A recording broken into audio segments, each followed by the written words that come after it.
Good afternoon to all of those of you on the East Coast, and good morning to those in the Central Time Zone and the West Time Zone.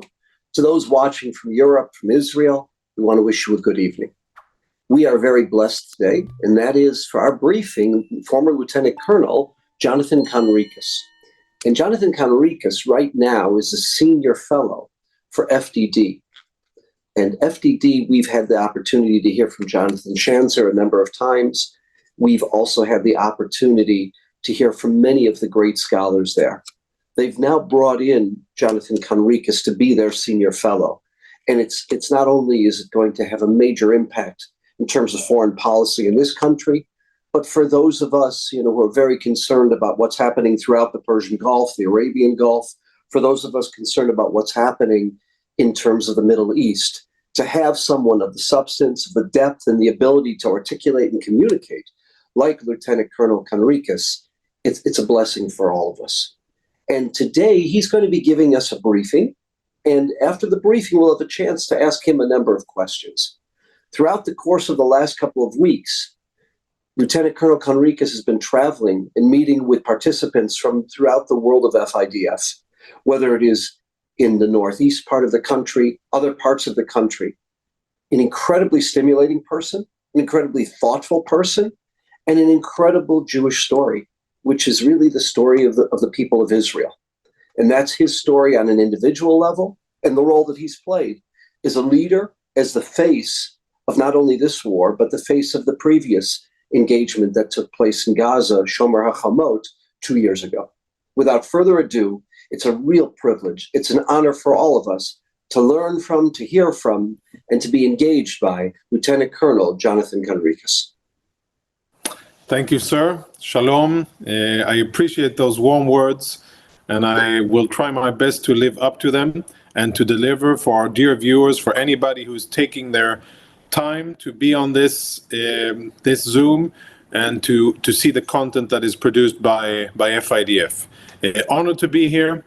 Very honored to be on a speaking tour, engaged with FIDF supporters around the US. I think that the work that this organization does is tremendously important for the well-being, the strength, and the ability of Israeli soldiers to keep on doing what they're doing, and that is to defend Israel. And there are times when you need to explain why that is necessary. Maybe 10 years ago, you needed to explain why it was necessary. I think that today it's all clear what we're fighting for and why it's so important that there's a show of support and material support to Israeli soldiers fighting to defend Israeli homes and Israeli civilians all along our borders. So I thank you for that, and I thank you for the opportunity of having me here. I would like to address let's continue, then go straight into the topic and discuss the situation on the ground today. I have a few remarks to make, and then I think we should spend a lot of time with questions and answers, and I'm sure that lots of people have lots of questions that they want to ask. A few comments to begin with. Israel is fighting on 4 active fronts as we speak today. We are fighting, the main front is in Gaza against a ISIS-like organization, soon to be dismantled, Hamas, and the remains of the Islamic Jihad, 2 Iranian proxies in Gaza. We're fighting against Iran's biggest proxy in the world, that is Hezbollah in Lebanon. And actually, in terms of intensity of fighting and the amount of weapons fired at Israeli civilians over the last week, there's more incoming rockets and missiles and drones coming in from Lebanon than there are from Gaza, aimed at Israeli civilians, aimed at the state of Israel. And Hezbollah is escalating the fighting from Lebanon. Hezbollah is putting the region at risk here, of course, threatening Israeli civilians and threatening to undo the state of Lebanon and to bring tremendous destruction on the state of Lebanon by their activities, and we will talk about that. And then we have additional fronts. We're fighting against Palestinian terrorists in Judea and Samaria, and the IDF is on very high levels of readiness and deployed all throughout Judea and Samaria, around Jerusalem, in anticipation of additional terror attacks that hopefully will not happen, but that we anticipate will happen as a result of enhanced incitement and calls on violence made by Hamas officials and made by extremist imams in the mosques in Palestinian cities across Judea and Samaria and inside Jerusalem itself.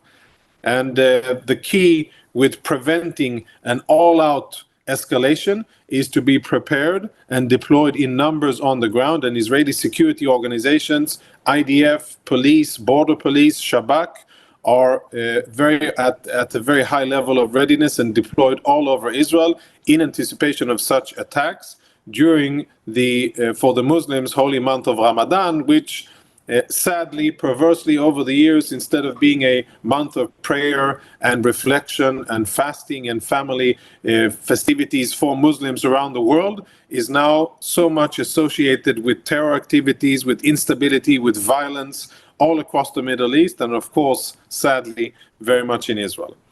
So these are 4 fronts where Israel is fighting as we're speaking. There are distant fronts. The Houthis, another Iranian proxy, are 1,200 miles away, but they continue to fire at Israel, and we continue to defend ourselves together with our allies, the US, and so far our defenses have been very effective, and despite dozens of attempts made by the Iranian-backed Houthis in Yemen, they have not succeeded, and I hope that they will not succeed in striking Israeli civilians. But if they don't succeed, it's not for lack of trying. They have fired very sophisticated, high-yield explosives, long-range ballistic missiles from Yemen, 1,200 miles away at Israel, but these have been intercepted successfully by the Israeli Air Force, by the Arrow air defense system, and by other components of the Israeli Air Force, thankfully saving Israeli civilians from very significant threats. And I would like to reflect on the situation by saying this. Iran, the Islamic Republic of Iran, and its extremist regime that has been controlling Iran and oppressing the Iranian people ever since 1979, is responsible for most, if not all, of the violence that we are confronting now in the Middle East. Almost all of the violence, and I don't want to say all of it because that wouldn't be factually correct, but a vast majority of the violence emanates from Iran and is paid for by Iran.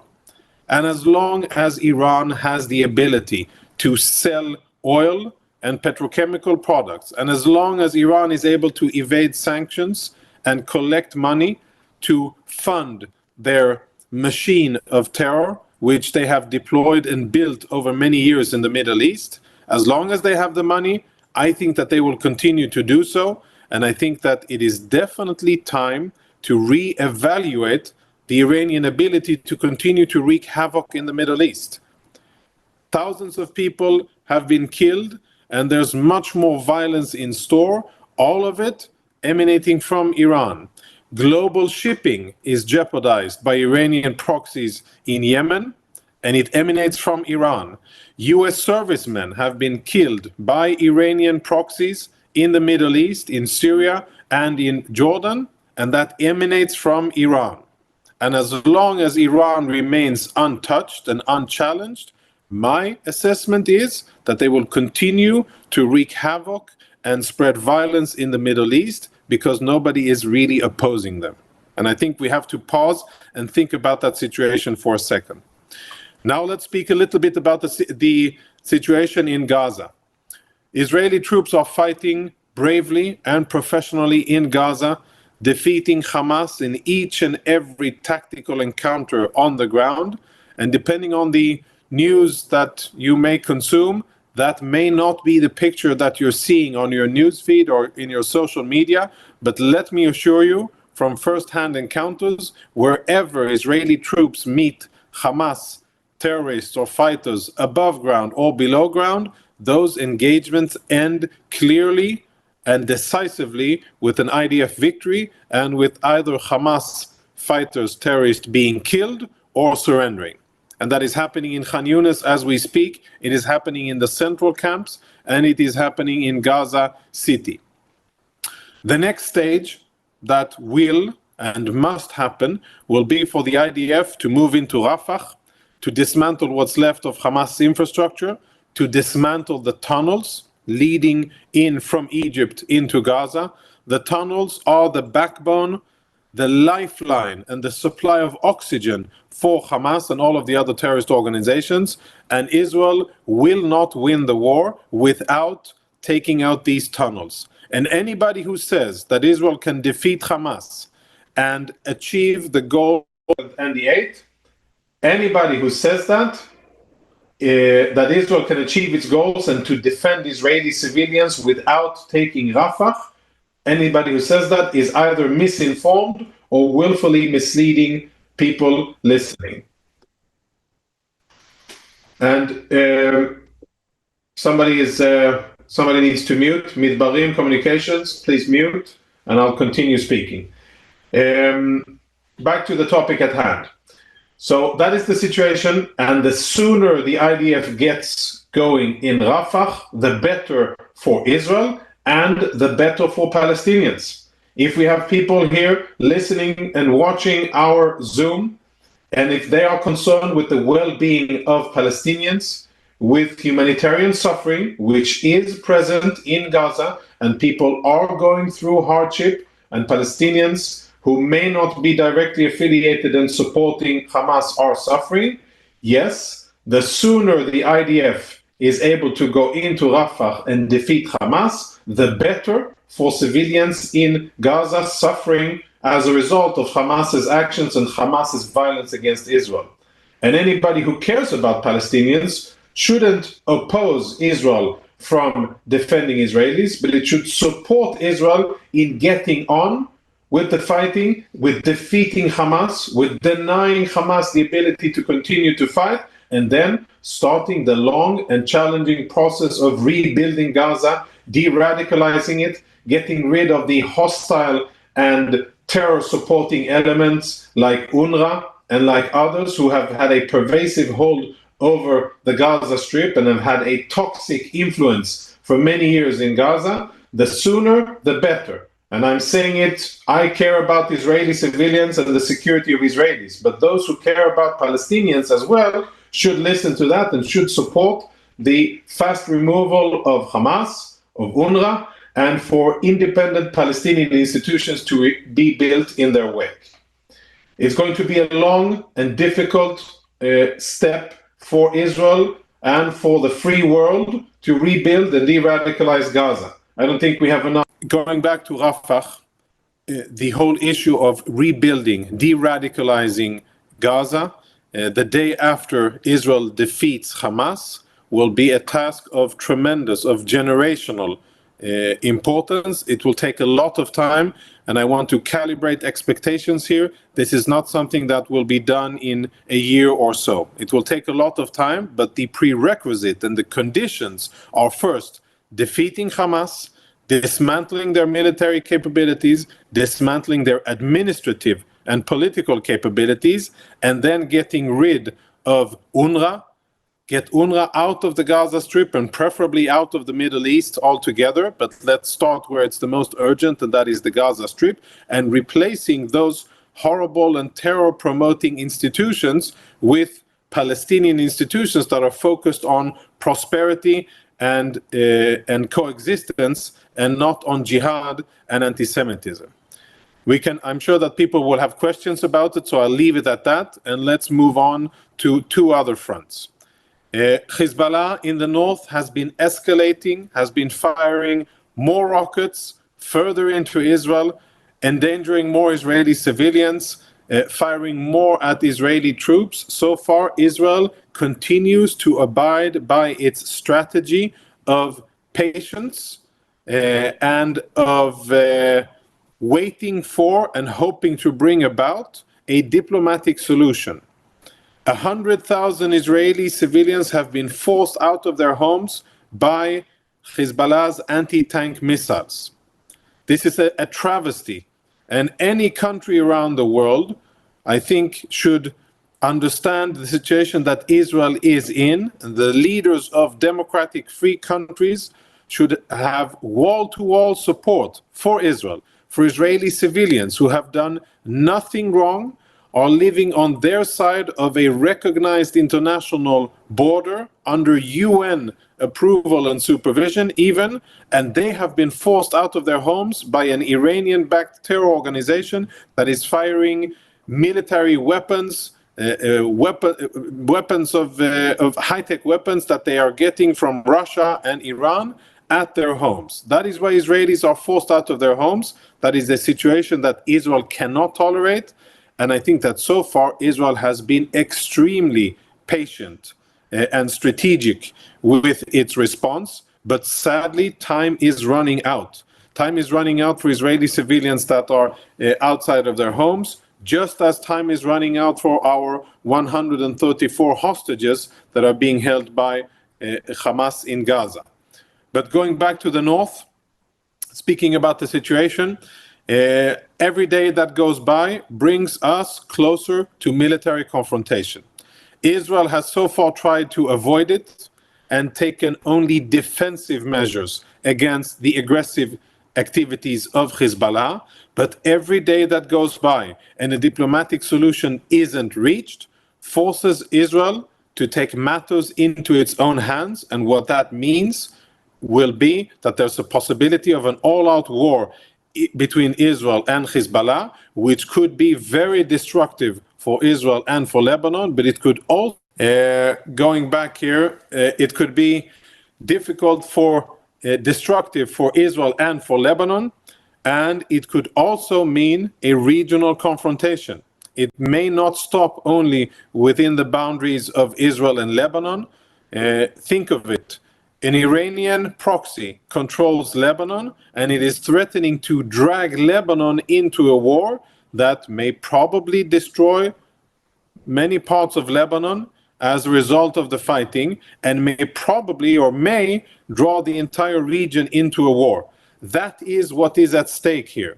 For those who haven't gotten the memo and don't appreciate the severity of the situation, that is what is at stake here, and that is what needs to be prevented. Israeli civilians must be able to return safely to their homes, and Hezbollah terrorists must move away from the border. By the way, there's a UN Security Council resolution which was adopted in 2006, which still is on paper intact, and according to that resolution, Hezbollah isn't supposed to be within miles of the border.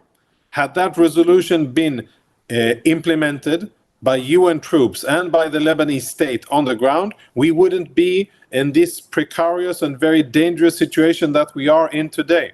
And that's worth mentioning when we speak about future guarantees for safety and Israeli security when it comes to Gaza, or future assurances of Israeli security in the region. There was a 2006 UN Security Council resolution. It has not been implemented, and we are suffering, Israelis on the ground are suffering the consequences of the lack of that implementation even today. Last topic that I will touch upon is Palestinian terrorists in Judea and Samaria and the threat of different attacks during the month of Ramadan. We continue to be on very high levels of readiness. There has already been 2 terror attacks in Israel since the month of Ramadan started, and Israeli security agencies are aware and they are actively thwarting and mitigating multiple threats and attempted attacks that are in the works now. Most prominently, a few days ago, the Israeli Security Agency, in Hebrew we call it Shabak, together with the IDF, were able to successfully prevent a suicide bomber, a Palestinian suicide bomber, with a bag full of explosives on his way into an attack inside Israel against Israeli civilians. That was supposed to be the first shot, according to Palestinian terrorists, of the month of Ramadan, and then they were, of course, hoping that there would be copycat attacks after that. Thankfully, thanks to the vigilance of Israeli security organizations and the cooperation between them, that was prevented. But we must be very, very vigilant and understand that the situation today is extremely volatile. And the coming month will be used by extremists Muslim extremists in the Middle East, in Gaza, in Judea and Samaria, in Jerusalem and elsewhere, in order to exasperate and in order to call for violence, in order to incite for terrorism. And sadly, history tells us that this usually works and that we will see terror attacks, and it will be upon the Israeli security agencies to stop as many as they can and prevent this from escalating further. To summarize, I would like to say that we are in a very challenging security environment. Israel, and I think I can say this based on my professional knowledge and my engagement with troops around, with other militaries around the world, Israel is perhaps the country that faces the most severe and diverse threats to its very existence. No other country has so many threats so close by against so many different actors, and all of these threats are directly pointed at Israeli civilians. Many countries have troops in harm's way, but they are thousands of miles away from their own country. The difference with Israel is that this is all close to home. When Israeli soldiers look back over their shoulder, they see the lights of their own communities, and they know that they are defending their own families, their parents and their children, their spouses, and the entire nation behind them. That is the most important difference that we have to be mindful of. But I am happy to say, and this is again based on my limited exposure, but all of the people that I meet, all of the Israeli soldiers, the reservists, and even the parents of regular soldiers and reservists, I want to tell all of you who may be watching this from around the world, and I'm sure that you are, if you're watching this, you're probably concerned with the fate of the Jewish state and the situation that we are in. Let me reassure you that the will and the fighting spirit of the people in Israel and the men and women in uniform, in the IDF, in the police, in Shabak and Mossad and everywhere else is strong, resilient, focused, proud, and committed, and understanding that we have no choice but to continue to fight, to defeat our enemies, and after we defeat our enemies, we will look for opportunities of coexistence, of peaceful living, of prosperity, and an honorable existence for us and for our neighbors. But the prerequisite is and will always be Israeli security and our right to exist and live and prosper in our ancestral homeland. Thank you. Thank you for that very thorough, for that analytical presentation. We have a number of questions. And just before we start with the questions, one thing we'd like to acknowledge to everyone who's participating, those who are watching this live, the 3,000 will be watching the email this evening when they receive it. That is that we had a guest just very recently, Rudy Chaim, the father of his son Itai Chaim, who had been at the forefront of pushing for negotiations for hostage releases. Due to intelligence, due to information that is just we've become aware of, it turned out that his son Itai had been killed. His body is still being held, and the parents, Rudy and Mrs. Chaim, right now, their commitment is to all of the other hostages. Despite the horrific grief, despite the unbearable news, nevertheless, when you read and you've seen what they've said in the aftermath of the discovery, incontrovertible that their son was killed by Hamas on October 7th. Nevertheless, despite their own grief, their focus is trying to find the liberation, the redeeming of the other hostages. And on behalf of all of us, we just want to extend our condolences, our nichum avelim, to this incredible family, to this family that has suffered an unbearable tragedy and has suffered in an unbearable way over the last 156 days, not knowing whether their son was alive or dead, what would be his fate. And we want to acknowledge that. Jonathan, we have a number of questions, so if it's possible, maybe we'll get one or two Hezbollah questions, one or two Iran questions, one or two Hamas questions, and at that point, you could answer each of them, then we'll go to the next topic. Sounds good. You've spelled out so clearly that this incredible, almost existential threat that Hezbollah creates for Israel. Whether they have 150, 180, or 200,000 rockets, whether they have 2,000, 3,000, 4,000 precision-guided missiles. There's not a town, city, or village in Israel that isn't exposed. And you articulated, this is radically different than the Hamas missiles, and this is radically different than the Hamas threat. Knowing that we have limited missile defense, knowing that there's a shortage in the world of proper bombs, missiles to respond to a Hezbollah threat, what does Israel do in a world, and you said it's so fragile that at any moment this could explode into a full-blown war. Israel having to deal with Hezbollah under not the most ideal circumstances. How does Israel deal with it, with that threat? Yeah, I mean, the military threat that Hezbollah poses towards Israeli civilians and towards the state of Israel is significant. I want to say that Hezbollah knows, the Iranian knows, we know that Hezbollah cannot defeat Israel. They do not have the maneuver capability of maneuvering into Israel and defeating Israel. So we have to be, realistic. Also, when we speak about our enemy's capabilities, yes, sizable, but they are not nation state and maneuver capable. But they have an arsenal of rockets and missiles provided by Iran, which is more powerful than many European countries, even NATO members. So that's, again, context. Now, what Israel is doing is so far amassing troops, defending itself quite successfully, killing a lot of Hezbollah operatives inside Lebanon, and basically creating a situation where any Hezbollah operatives that come within a certain range of Israel and they are behaving in a hostile manner, either about to attack Israel or immediately as they are attacking Israel, they are struck.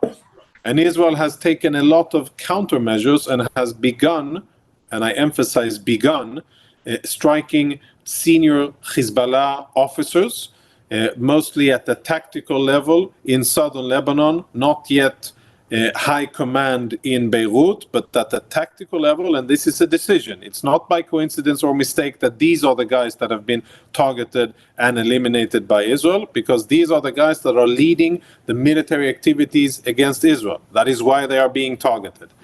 And what Israel has been doing so far is strengthening defenses, attacking those that attack us, and starting in a quite effective way to strike the different components of Hezbollah's offensive capabilities, first and foremost along the border, so that there are no imminent locations from where Hezbollah can attack Israel along the border, and then slowly making our way north into southern Lebanon, and in order to degrade the military capabilities of Hezbollah.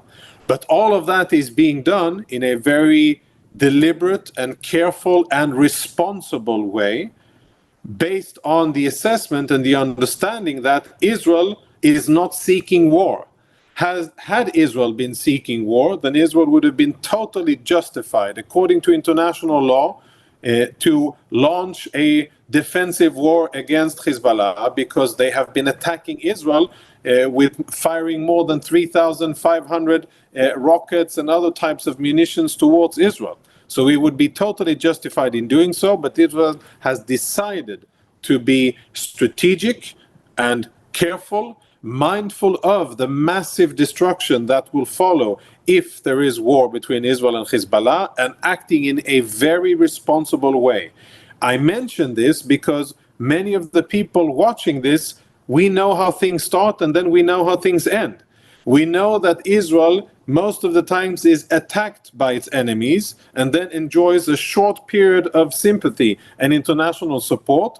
And the moment Israel starts to defend itself in earnest and bring back the pain to the enemies that attack Israel, then there is international criticism towards Israel. Then international and even our friends call on us not to pursue the goals that we have set forward, and call on us to be restrained, and call on us to take into consideration humanitarian considerations, etc., etc., etc., which are all nice things. But I say now is the time for anybody who cares about the state of Lebanon, its infrastructure, the fate of its people there. if you don't have anything to say and do about it now, you should hold your silence forever, because Israel is being attacked, and so far Israel has been extremely patient and absorbing attacks and aggression. And if we will be forced to escalate this situation as Hezbollah is attacking us, Israel should have the full support of the Western world. I hope that will be the case. The pessimist in me thinks that that won't be the case, but I hope that that will be the case. The point that you articulated, that the world has not held Iran accountable. Here they are. They're the ones calling the shots. They're the ones who've trained and armed the Houthis, the Shia militia in Western Iraq and Syria, Hamas, Palestinian Islamic Jihad, and of course Hezbollah. It just seems from our perspective that there's no desire on behalf of the world to hold them accountable for these atrocities, to make them responsible, to make them pay, and to make them appreciate that if there's a strike against, whether it's international freedom of movement in the Red Sea or the Gulf of Aden, whether it's against Israel, whether it's against anyone else, the Emiratis, the Saudis, that they're going to have to pay for it. It doesn't matter who perpetrates it. Their proxies are nothing more than an extension of them. But yet, you don't see that. You didn't see that under Clinton, under Bush. You didn't see that under Obama. You didn't see that under Trump. And you don't see that under the Biden administration. You don't see the Western world holding Iran accountable. Do you looking forward, as the world gets worse and worse as a function of Iran, do you see a change in policy of Western governments, starting with the US, starting with European nations? Or is there going to be more of the same, where basically there's an appeasement and capitulation of Iran and they respond to the Iranian proxies? So we've been speaking about the proxies and terror in the Middle East. We haven't yet spoken about the number one threat and the number one objective of the Iranian regime, which are their nuclear weapons. And to add complexity and severity to the situation, not only is Iran exporting the world's biggest exporter of terrorism and instability and violence and suffering in the Middle East, but it is also on the way of achieving nuclear military capabilities. Mark Dubovitz at the Foundation for Defense of Democracies, he coined a very good phrase. We are all looking at the mass distraction, which is Gaza, Hamas, while Iran continues to promote the building of the weapons of mass destruction. And that's a very important context. We're all busy with the distraction from an Iranian point of view, and they continue to build, to enrich nuclear material and to advance their quest to get to have a nuclear bomb. According to the latest atomic agency report, Iran has enough fissile material, enriched uranium, to build 13 nuclear bombs. They do not yet have a bomb, and they do not yet probably have the entire package, but in terms of advancing this regime objective, they are doing so, more so since October the 7th, because most people around the world, including in Washington, in Paris, and in Berlin and London, and in Tel Aviv and Jerusalem, are busy with the distraction instead of looking at what the Iranians are promoting on a strategic level. And I think that, related to your question, sir, I think that October the 7th must be a wake-up call, first and foremost for Israel, but also for other like-minded, freedom-loving democracies of the world that have to wake up and see and confront Iranian reality for what it is. This is an evil regime that is doing very negative things around the world, and it so far has been able to do so because it hasn't been met with serious resistance and tough measures against it. And I'm Israeli, so I don't tell other governments what they should be doing. I hope that my government will do what is right. And I think that after October the 7th, there is definitely a need to reevaluate our Iran strategy and to do more against Iran in order to make it more difficult for them to continue in promoting their very evil plans. If we don't, I hope that I'm wrong, and I would love to be corrected, but if we don't, we may find ourselves in 5 or 10 years from now very sorry for the fact that we decided not to take action now while we still could. And I'm no prophet, and I don't know any prophets, and anybody who claims to know the future, I think is usually a dangerous person. But I think we should look ahead and assess, look at what the Iranians are doing, and be frank about the threats towards global stability for Israelis, our own very existence. If the Iranians get their hands on a nuclear bomb, that will greatly complicate our situation and our ability to live in peace in our homes. And now is a good time to reevaluate, definitely. In terms of the Gaza, you spoke about Rafah. It's clear that Israel has a plan to evacuate the 1.3 million civilians and then to take over the 4 remaining battalions that are operational, that are functioning in Rafah. Those battalions, who ultimately are controlling the Philadelphia corridor, controlling the Egyptian-Gazan border. What we're learning is, and I actually saw with my own eyes, the Iranian, the Russian, the North Korean, the Chinese bombs. Hamas has enough weaponry that, like you mentioned before, Hamas's weaponry is more significant than most European nations. It's not a terrorist organization. It's an army. It's an army of mass destruction. Now, my understanding is most of those weapons are actually coming across the border. You have Egyptian servicemen who don't get paid a lot of money in terms of their salary. They take the bribes and they allow them to cross over the border into the Philadelphia corridor. It's not even coming through tunnels. What will it take Israel to, number one, remove the civilian population where they're not in harm's way? Number two is to take control of Rafah. We don't have the kind of foot soldiers that we've had. Many of the reservists have been sent back. It's a different situation right now. Could you share with us some insight into how you see that playing itself out, what you see happening? Yeah, let's first speak about what could have happened if Israel's request to evacuate Palestinian civilians out of the battlefield would have been met with a positive attitude, as opposed to what really happened. You know, a week and a half after the war, after the atrocious attacks of October the 7th, Israel approached UN institutions and said, we're going to take the fight into Gaza and we're going to defeat Hamas. We don't want to kill civilians, so we're asking your help in getting the civilians out of the battlefield.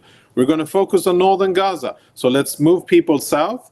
And the second thing is, let's put them in a temporary refugee area, in a humanitarian zone where they can be, and we'll channel all the food and the medicine and water and fuel to that area.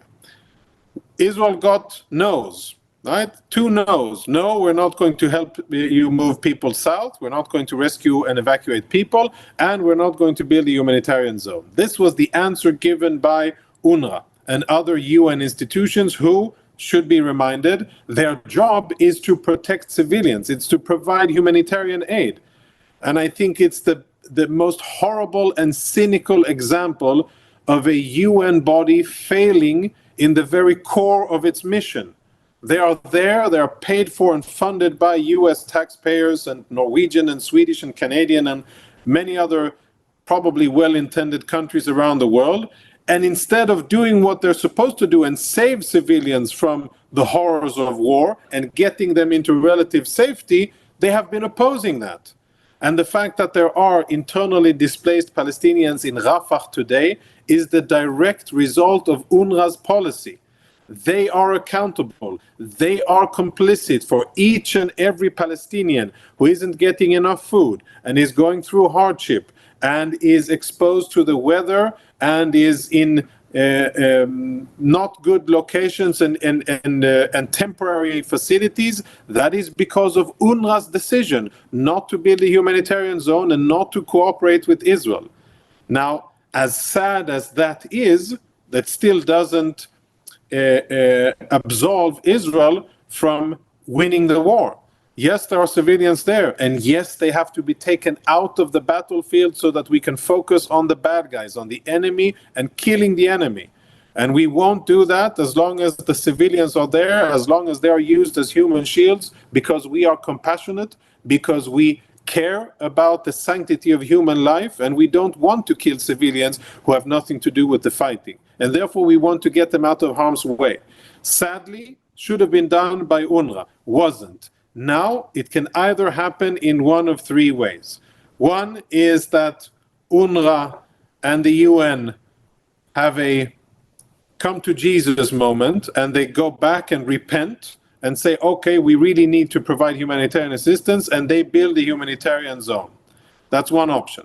Second option is that Israel does it, and that Israel builds a humanitarian zone with Israeli funds, Israeli soldiers, and Israeli capabilities, and then peacefully, in an organized way, moves civilians into that area inside the Gaza Strip, not inside Israel.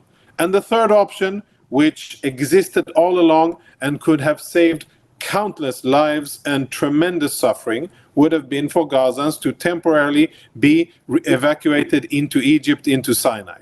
Vast desert, no lack of resources, easy access for humanitarian aid, and the only thing keeping that from happening is Egyptian resistance to saving those Palestinians. These are the three options. The UN option and the Egyptian option are the easiest ones, and they would probably be the least effective, and they'd be the fastest to do. Sadly, I don't think that they will happen, because they rely on the kindness of heart of others that are not Israelis. And at the end of the day, and I've been saying this for weeks, I don't think that Israel really has a choice but to take the bull by the horns, build a humanitarian zone by itself, administer it, control it, get civilians out of Gaza and then in Rafah, and then go in Rafah and finish the job. Above ground and below ground, everything that is affiliated with Hamas must be dismantled, and once that is achieved, then we will go on to the next stage of fighting. Can we assume that that process, whether it's the evacuation, whether it's the dismantling, that's probably a 3 to 4 month process? I would assume so, based on my assessment, based on the information I have at hand, based on how fast and effectively the IDF has dismantled Hamas capabilities in both Gaza City and in Khan Yunis, which are sizable, and very elaborate military fortifications, tunnel systems, and lots of Hamas fighters that have been deployed there. I think we're looking at a few months of fighting in Rafah once we get started. We have not yet started, just to be clear. So that is to calibrate expectations and where we're looking at this from a time perspective. And from where you see things today, and again, they could change tomorrow, but from where you see things today, it doesn't look or doesn't seem to appear that the beginning of the transfer of the population, the civilian population, to other parts of Gaza from Rafah is going to happen anytime soon. There are many reasons why not, specifically because a lot of the infrastructure in northern Gaza was used by Hamas in order to fight against Israel, to fire rockets, to fire missiles, to launch IEDs, and to fight against Israel. And as such, much of the infrastructure has been damaged during the war.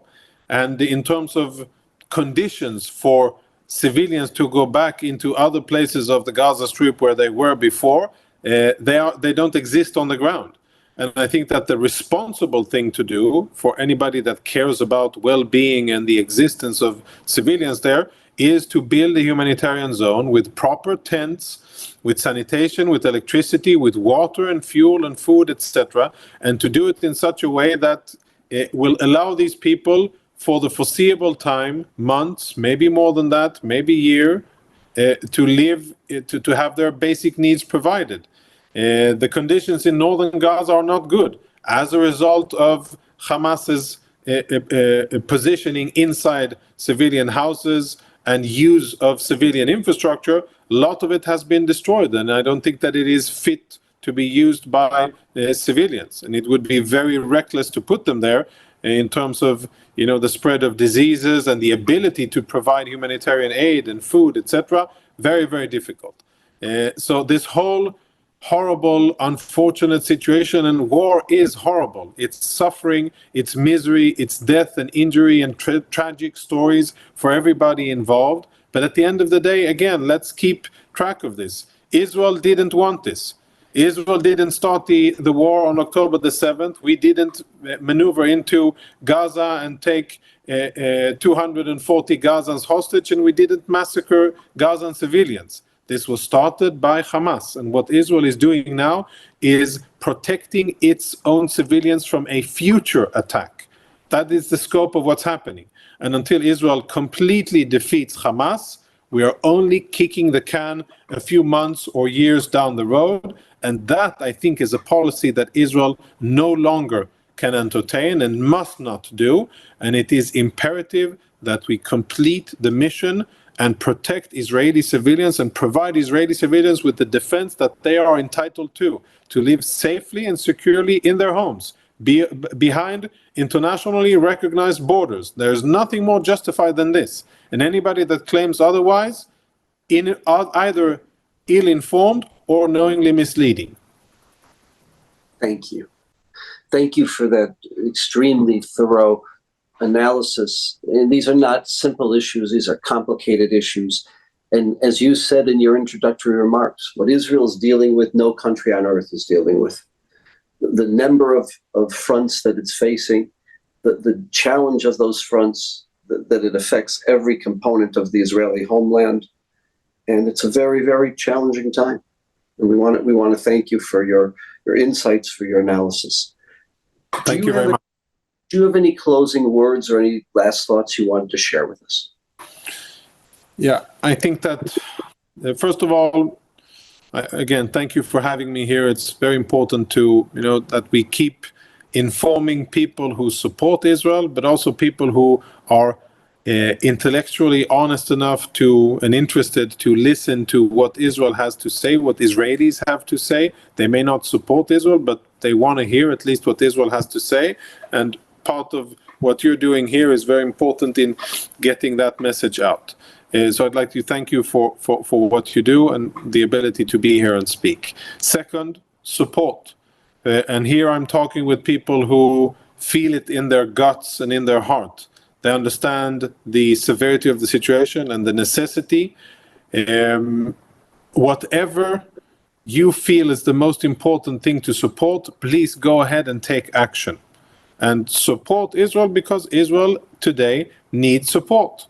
Whether it is financial, material, diplomatic, even cultural, wherever you have the ability to do so, and if you are so inclined, now is probably the best time to do so.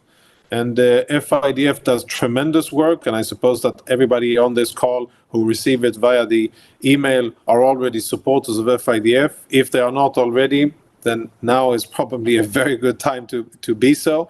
I'd like to end, with something more positive. The months before October the 7th in Israel were months of great turmoil and instability, lack of tolerance, and a lot of fragmentation of Israeli society for various reasons. And I'm not going to get into politics because that usually doesn't make things better. But at the end of the day, after October the 7th, we got a strong reminder of how important it is for us to be focused, united, full of love towards each other and not hatred, and to be unified against our still existent and strong external enemies.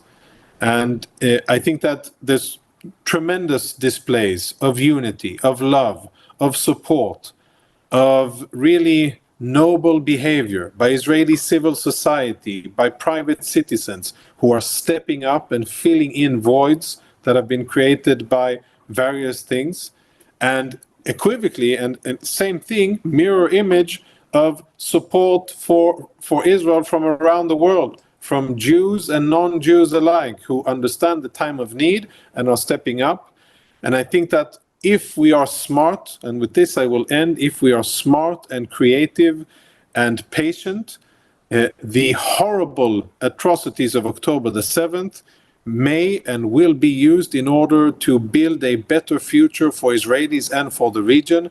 Hopefully, the reconstruction efforts of Gaza will be a pulling force that will concentrate countries and organizations that are here to do good things, to promote peace, stability, coexistence, respect for human life, value of law and order, and basic rights. Hopefully those organizations and institutions will step forward, and we will use the opportunity of rebuilding Gaza as the glue that will be, or bridge that will be the bridge to a better future for Israel and for the region. I don't think it will be easy, but I definitely think that we have the opportunity, and I think that we should fight in order to get us to that opportunity and then actually use it once it presents itself. Thank you. Jonathan, thank you. And to all those who have participated, those who will be watching this later this evening, we want to wish everyone, the soldiers of Israel, the people of Israel, we pray for their welfare, we pray for their security. And we also want to acknowledge their sacrifice. They're the ones who are at the front line of humanity.